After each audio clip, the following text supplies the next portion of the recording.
This series of author interviews is brought to you by Leisure Press and the Book Reality Experience, turning writers' dreams into book realities.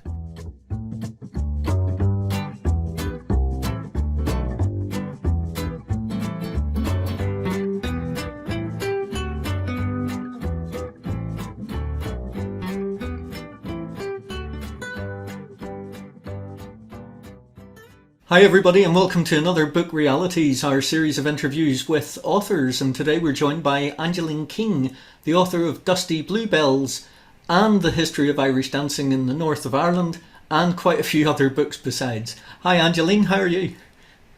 I'm very well, thank you. Good morning. Good morning, and that gives a clue that you are not in Australia, the same place as me, so whereabouts are you? I'm in County Antrim in Northern Ireland. Excellent, and I know it well because you're actually in my hometown of Larne on the northeast coast. That's right. Oh, good stuff. Beautiful place. It is. And you were born and bred there? I was indeed. And then I escaped for a few years and then I came back. And when you say you escaped, were you escaped to be a writer, or why did you escape? And where did you escape to? No. I worked in business. First of all, I escaped as a student and went to a few different places. I lived in France for a year because I was studying French. And then once I'd finished university, I lived in America and then Holland, and then came back here when I was just hitting my 30th birthday. Very good. So if you went to France and Belgium, you're fluent in French and Belgique and German and Spanish and everything else? Well, Belgique is a great language. Yeah, I speak French and I learned Dutch when I was in Holland as well. And that helps with the Flemish when you cross the border too. Very good. Yeah. Now we're going to come on to language as well, because your latest book that Leisure Press are bringing out for you is originally written in English, but this version of Dusty Bluebells has been translated by you into Ulster Scots, or Scots, whichever you want to call it. So yeah, it was in English. There was a lot of dialogue in Ulster Scots. So you know yourself, the way people speak around here, they say canny instead of can't, and they say dunny instead of don't. And there's lots of really cool words that you don't really find elsewhere in the English speaking world. And that's because they're not English words, they're Scots words. So we would say things like, she's a wee skitter. I don't know why that one's come into my head this morning. There was an incident that happened just before the school run that made me think of that. So that's skitter just means a wee. Well, I was going to give you another Ulster Scots translation. I was going to say that just means she's a bad wee article, but that's not really going to help either. Probably. Do you get the drift anyway? So all those words we use daily, and we don't really kind of appreciate how different they are to the way people speak elsewhere. We just kind of would always have thought they were English words. So yes, the book is now adapted. It's written in the Ulster Scots narrative. So from page 1, we've got Ulster Scots in the narrative. We don't have to wait until the dialogue. Very good. And we should explain for people that perhaps were not gifted like we were and being raised in northeast Northern Ireland. Skitter is a young person who has done something cheekily or not brattish, but less than brattish, but not straight and narrowish. So a little scallywag or something along those lines. Yeah. If you find out your little girl has destroyed all your makeup or something like that, you would sort of automatically in your head think the wee skitter, that kind of thing. And that's a very good example you've obviously come up with completely out of the top of your... Obviously just came up with that off the top of my head, you know. It's never happened. Oh, very good. So when did you start writing? When was your first entry into writing, or did you do it at school, or how did you want to become a writer? Yeah, I definitely was very conscious that I wanted to be a writer. Even probably at primary school, there were little indicators. I remember reading a book by Joan Lingard, who was a Scottish author who happened to live in Northern Ireland. And she wrote a series about two characters called Kevin and Sadie. And I remember reading them and being conscious at the time, I really like this, I want to do this. And then somebody, when I was, I think 11, my brother got a Commodore 64 for Christmas. And I don't know why, packaged up in that Commodore 64 was a free book, The Secret Diary of Adrian Mole. And I remember reading it and thinking again, oh, I like this, I want to do this. So I was definitely conscious of it, but I just didn't know how to go about that. I come from a very sort of, average working class background where there aren't any authors in the family. No, there's no sort of example to follow. So it took me a long time to figure out how to finally do that. And I suppose it comes with having a bit more confidence as you go through life as well. I know that I tried to write when I was living in Holland. I have a little floppy disk, and it says on it novels and poems, and I've no idea what's on it. I just know that there's not very much on it. It's probably like a paragraph of a novel. And then when I was 30, I tried to write another novel, which I finished when I was 38. So it was there when I was 30, and then I just went about my normal life. I was working in business. I just, I committed myself to the business world for a number of years, and I suppose the goal in my head was to reach senior management, and I did all that stuff, and then I got there and thought I still have this niggling desire to write. So then I did something very dramatic, and I retired from the job I was in. I had two reasons I wanted to write, but I also really wanted to see my kids. So both things came together. When I was 38 or 39 then, I started writing full-time. And that first book was called? That was Snugville Street. The first book I published was called Snugville Street. And what was it about? So Snugville Street was set in Belfast. It was set after the conflict in Belfast. And it was about a French exchange. So I had this girl who came from the Shankill area of Belfast, and she did a French exchange with a guy from Brittany. So she brought him into her wee tiny terrace house in Belfast. And the whole premise of it was that her father was in prison for something that happened during the Troubles. And he was about to come home at the same time as the French exchange student arrived. So it's really all about international perspectives. I wanted to take the reader to France and spend a little time in France because I like traveling. So I always like to take the reader on a little journey. And it gave people here, I suppose, the chance to see themselves through French eyes. Because when I was living in France, I was constantly seeing myself through the eyes of French people. So yeah, those international perspectives ran through the first two novels. The first novel I actually wrote was the one before that. It was called The Belfast Tale in the end. I kind of had problems naming it, but it came to be A Belfast Tale. It was also that sort of idea of international perspectives, and I took the reader on a wee journey to Washington, D.C. in that one. So A Belfast Tale you wrote first or second? I wrote A Belfast Tale first. But it wasn't my first novel. I had a little novel that was, I think it's always useful for people, if anyone's listening to this and interested in writing, to have a little practice novel that you play around with first. So I had a practice novel, which was the one that I started when I was 30, and I'll never go back to it again, because it just was it was almost like, if you're doing your warm-up when you're exercising. I think that novel was like a warm-up. Very good. So you had A Belfast Tale, you had Snugville Street. They were both set in Belfast, and they involved not the same character set, but a few characters carried over. From there, where did you go next? Did you go back to school, or did you keep writing, or what happened? Okay, so just to mention something about what you said there about the two novels and the same characters. What happened was I sent A Belfast Tale out to about 20 readers, and they all gave me feedback on the novel, and they all loved this character called Jean. So that was really useful information for me, and I knew I had to write a novel, and Jean ends up being the protagonist's mum in Snugville Street. So that was a useful thing to do if anyone else out there is trying to figure out how to start this whole journey.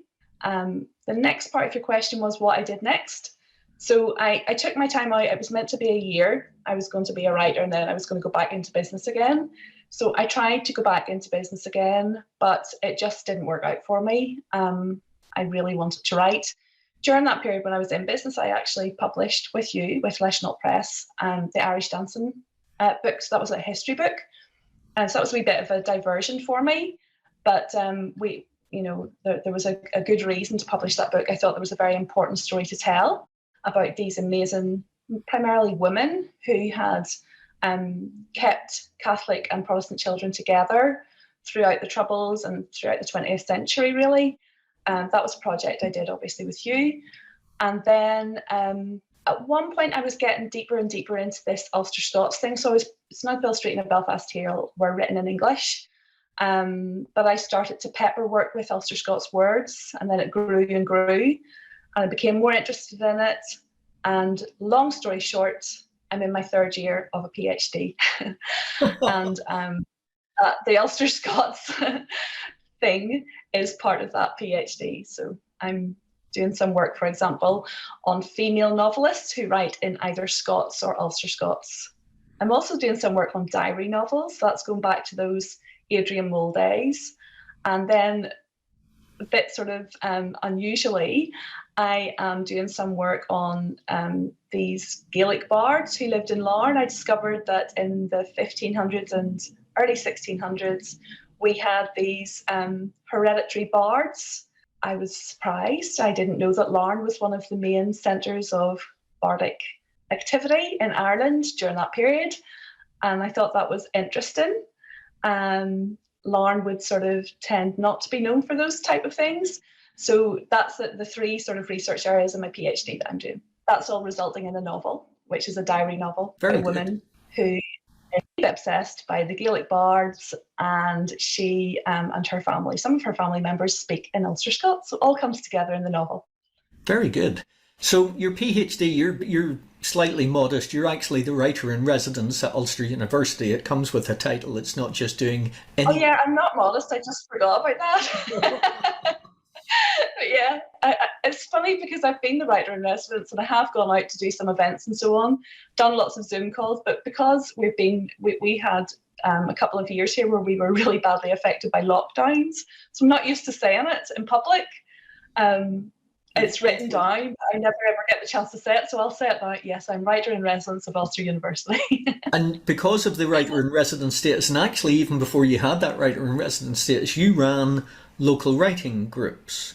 You applied for grants to get local funding for producing local books using local authors, and in fact a couple of the book reality authors like Jim Shields and Tom Jobling and Morna Croft, they've all contributed to little anthologies that you got funding for. So you've not just been a writer, you've actually been a producer of anthology works as well.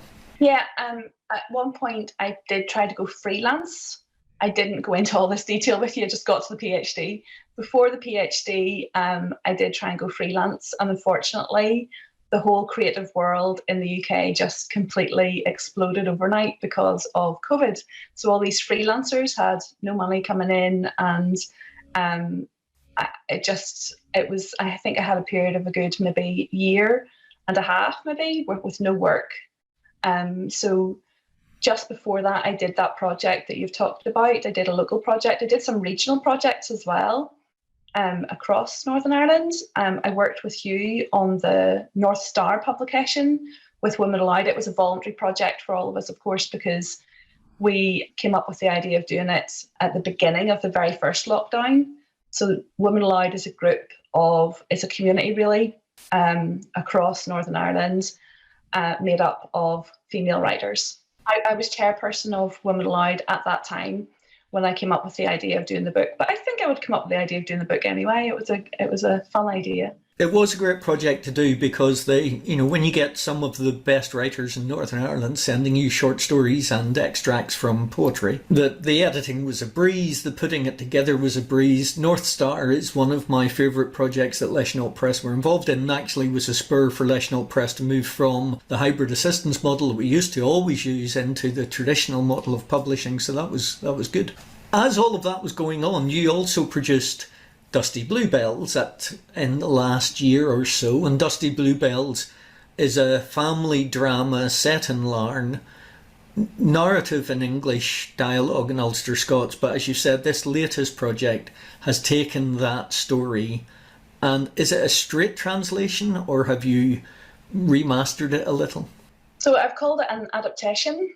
I had some very good advice from an editor at one stage that the novel should end in 1948. And of course that was you, and I ignored you. Yes. I shall be modest. Thanks very much. And I added in this. The advice you had was that the next bit's good, but put it into a different novel. And I think just I was exhausted at that time. I had spent 3 years on the novel while working full time and doing the Irish dancing book, and I just wanted to get it out there and end. I like to end a project, and so I just if you've worked hard on something, you just want to finish it. So I wanted to get to the finish line without making any changes. But then I had time for reflection and lots of time to think about how I can integrate language into what I'm doing as well. I was inspired by a couple of novels. One of them was called Buddha Da by Anne Donovan. It's written completely in Scots. It's a bit like Train Spotting. Train Spotting maybe wouldn't be something that I would ordinarily read, but Buddha Da definitely would be my type of novel. It's a girl's dad becomes a Buddhist in Glasgow. He's a painter, and it was really good fun. I was reading back through some of the more well-known Scottish novels of the 20th century as well, and thinking to myself, some of these novels could be written completely in Scots, but the writers obviously had to hold back because of publishing considerations. And the beautiful world we live in right now means that authors can experiment a little bit more because we have so many more options in terms of publishing. And so I thought I can do something and experiment here, and I know that I'll get it out there somehow, whether I self-publish or use the book reality experience, which I've used before to help me with self-publishing, or try and sort of go a more traditional route. And thankfully you agreed to do the traditional publishing with this one. Well, I think this book's important because there's an elephant in this room for anybody that's listening to this that knows about the Northern Irish language debates that have raged over the last few years. I mean, we've got English and we've got Irish Gaelic. Some people would say that Ulster Scots is a dialect. Some people would say it's a slang. But there are words within Ulster Scots that are not used elsewhere. They're not a dialectic word. They are derived from Gaelic or Gaelic, and a mismatch of English put together over 4 centuries. And the important thing isn't that some people dismiss it. The important thing is that there is a section of the community in Northern Ireland that believes that Ulster Scots is a language. And therefore, who should be the ones to deny them their belief that that is a living, thriving language that was used up and down certain areas of the northeast Antrim coastline especially over a period of centuries. So I think it's important that the Ulster Scots version of Dusty Bluebells comes out because it is a language, and they can argue whether it's a dialect or a language, I don't really care, but it's a spoken version of language that you and I grew up with, but the next generation probably aren't going to hear. Yeah, well, my kids hear it all the time from their grandparents, but if they were dependent on me, they wouldn't hear it as much. They hear Ulster English, as it were, from me. So my language has lots of Scots references in it. They hear those all the time. They hear the odd canny and dinny as well. Depends how tired. If I'm really tired, I slip into Ulster Scots.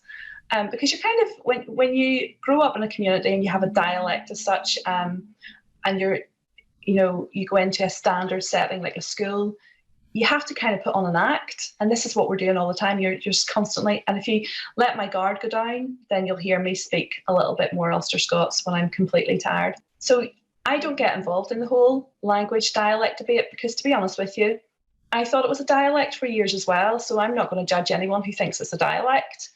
It's only through studying and understanding that I've come to the conclusion that it might well be a language. Certainly in the Scottish side, you've got literature going back to the 1400s, written in Scots. I've been hooking around the Agnew family, the Agnew Gaelic bards that I told you about. I've been going through loads of stuff.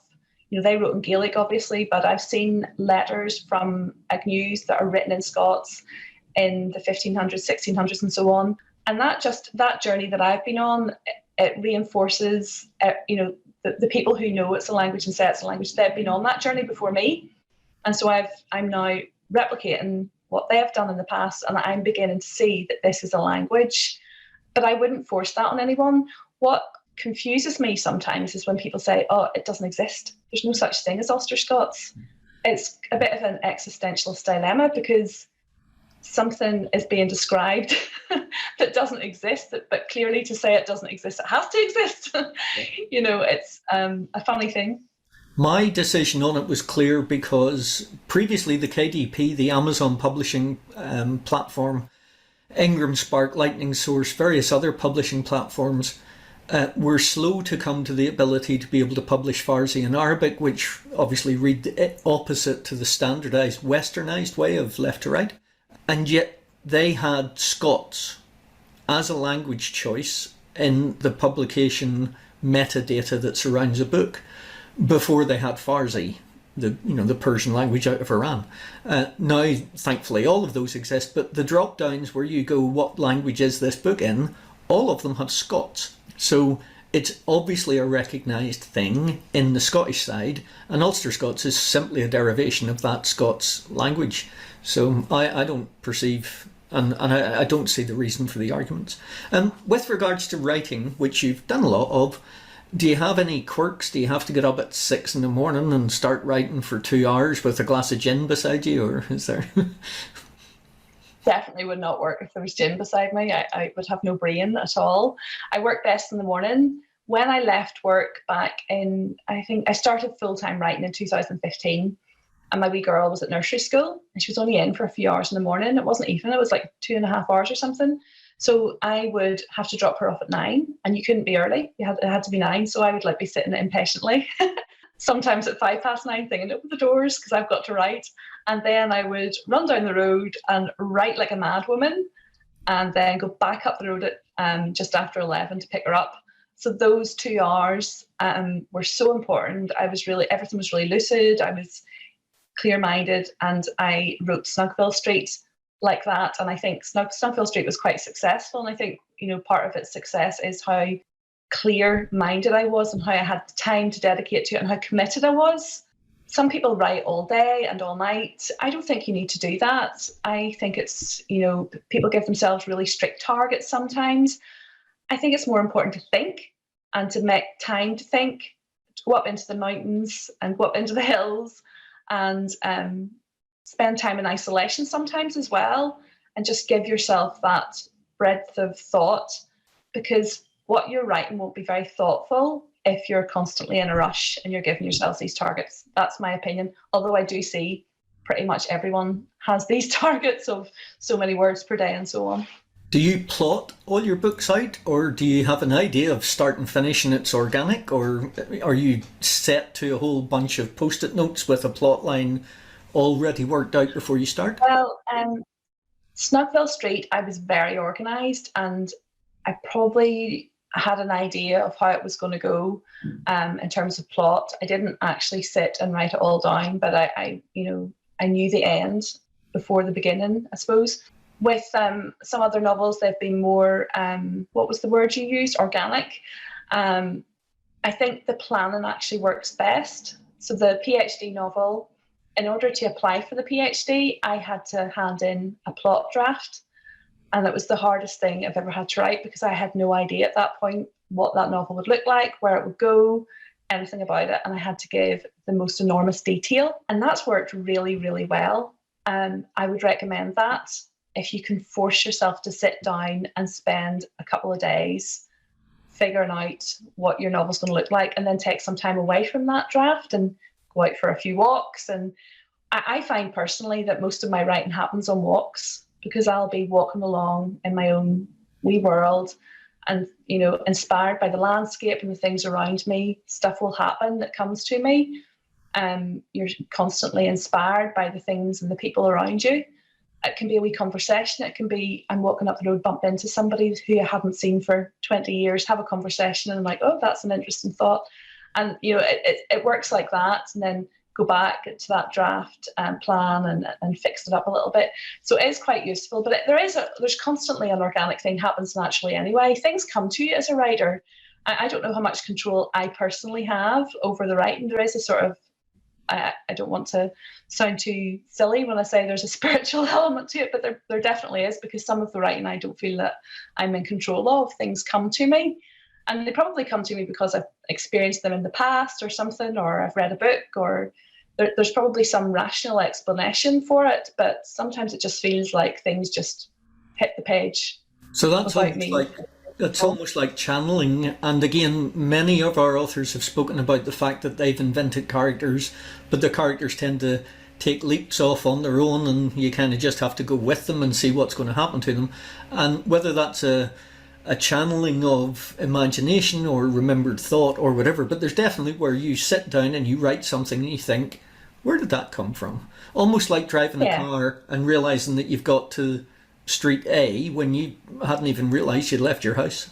Dusty Bluebells, the Scots edition, Dusty Bluebells full stop in fact, I have a character called Maisie. I knew I wanted to write a novel set in the 1940s in Larne, and that was inspired by growing up around lots of people, aunts, friends, people in the community who grew up in that period. So these are people who were born maybe around 1915, and they inspired me because that's my grandparents' generation. So I knew I wanted to write in that general period after the Second World War, but I just didn't know where this was going to go. And I started talking about it. I had this conversation on Facebook at the time. Facebook was huge and everyone was, corresponding with me on Facebook all the time. And this woman came forward and said, I have an aunt who lived in the Waterloo Road and she wrote a diary. And I thought, oh my goodness, what are the chances? This is like a really low-income community, and people didn't sit around writing diaries. They were hard-working people who they had good times. They played music, all the rest of it. But I didn't think that someone would come along and give me a written diary, and it was beautifully written. So I was able to use the diary for inspiration to create another character. So the first character I created was Maisie, who was based on sort of reality. She was based on my lived experiences. Through this diary, I was able to create this more sort of spiritual character, Sally, who is not sort of as connected with reality. She has lots of what you might call supernatural experiences.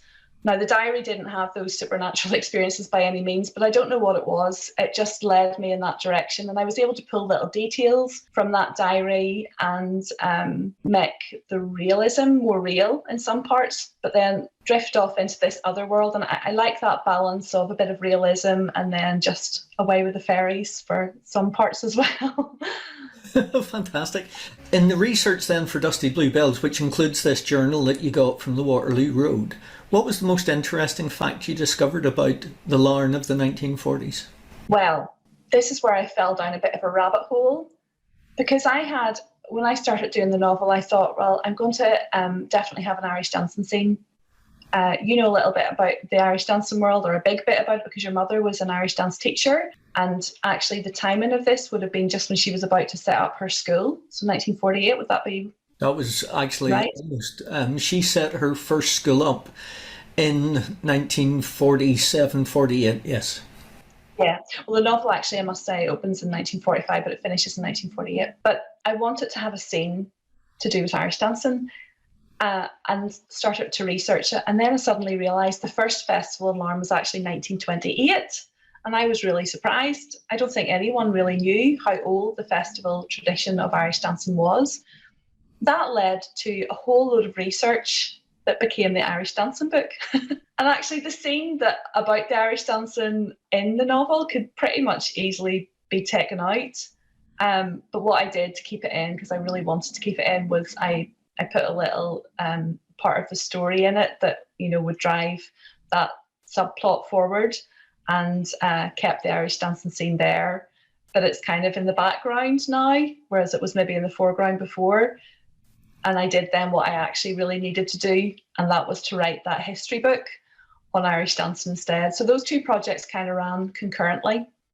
We will put a picture up of the Irish dancing book. As I'm talking, it'll appear somewhere around here.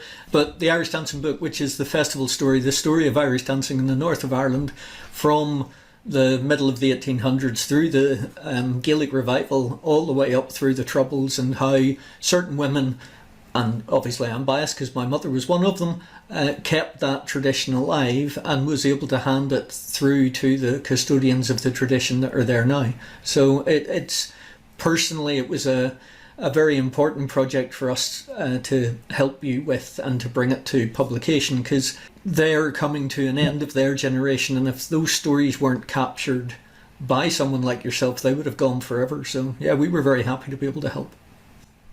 I think that sort of demonstrates how you should approach publishing books. I think if a book has to be written, that's an important thing. When I talked about the practice novel that I did, and I looked back at it and thought to myself one day, that novel doesn't have to be written. I just knew it didn't have to be. So I think that's the difference between, some people maybe wait around for years for a publisher. And in terms of Snugville Street, I felt I have to go now. This has to be out there now. It just felt important. And that's maybe how people should make their decisions on whether to publish or whether to wait or what to do. Just ask yourself the question, does this book have to be written? I find it interesting that you've gone from, you were a successful businesswoman in a multinational company. You then decide that you're going to sit down and write this book. You have the practice warm-up book that doesn't need to be published, but you had to write it to get the practice. But those series of steps have led you to now be the writer in residence in Ulster Uni. To say that everything happens for a reason is glib, but in your case with the books, it really has been one step after the other that'll lead you to here. Yeah, I think I was committed to it. Jumping out of a well-paid job is scary, and I have regrets all the time. I sit here sometimes and think to myself, I'm in trouble. I've got no pension. What have I done?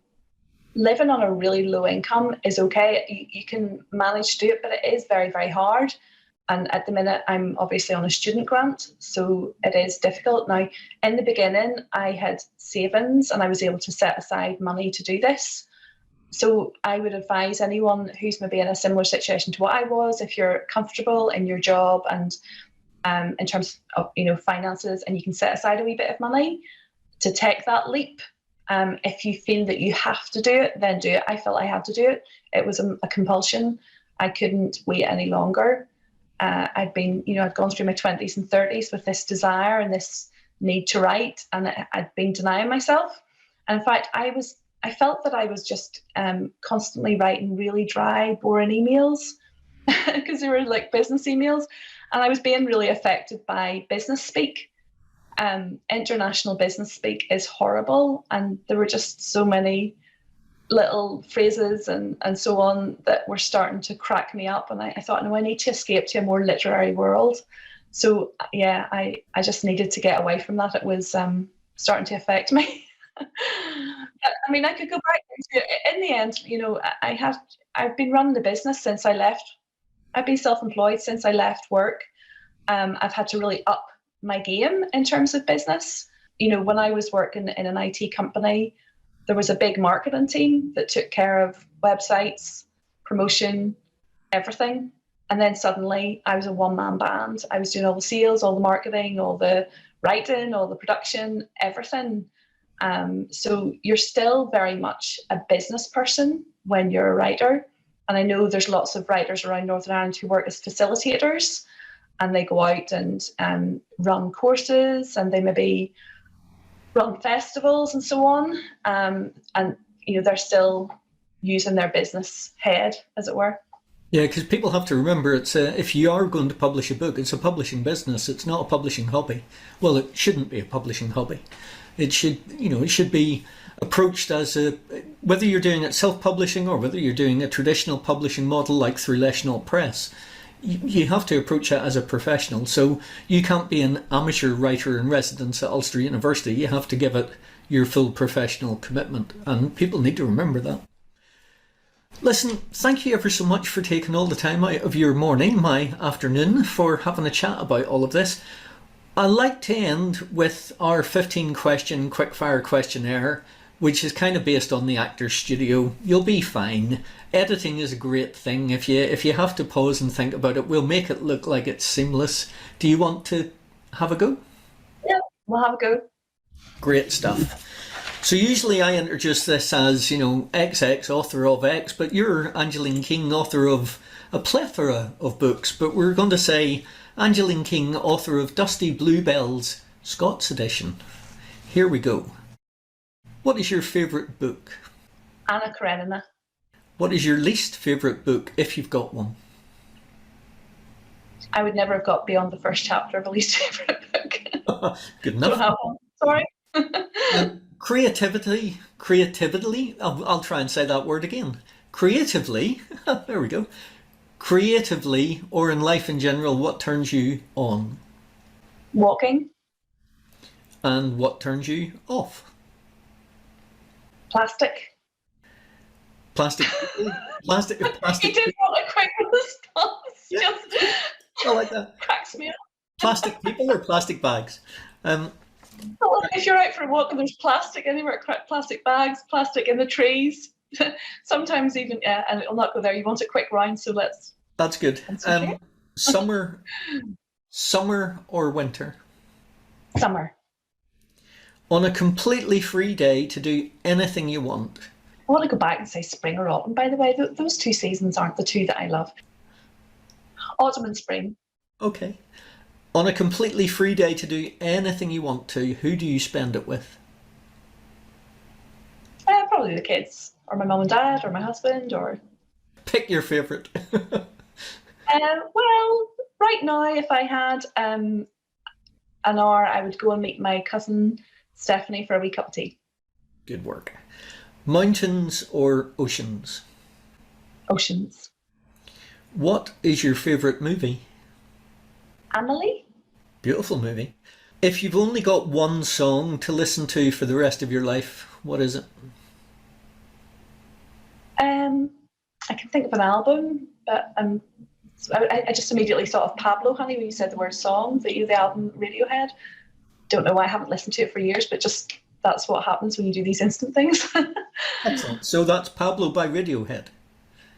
Pablo, honey, yeah. Okay. Who makes you laugh the most?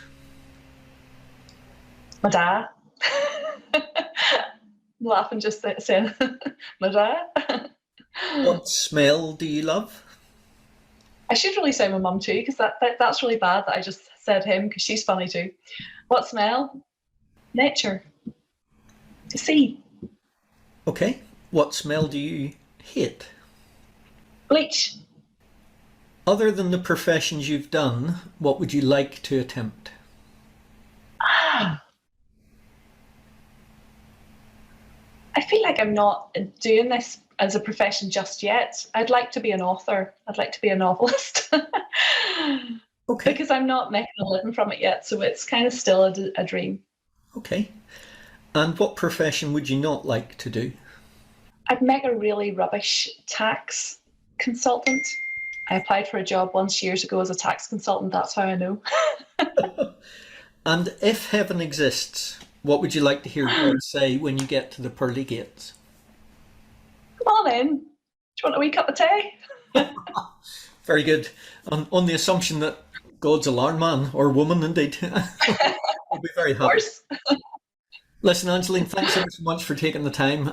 We're looking forward. Dusty Bluebells will be out later this year, around about October the 14th. So depending on when this interview airs, it may already be out. And I see you've got your proof copy there. So yeah. Thanks again. Thank you very much.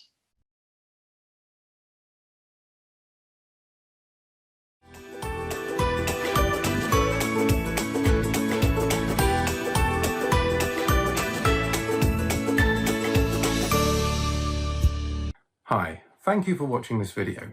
If you enjoyed it, please give it a like and subscribe to our channel for more readings and author interviews. And don't forget to hit that bell to get notified every time we post new content.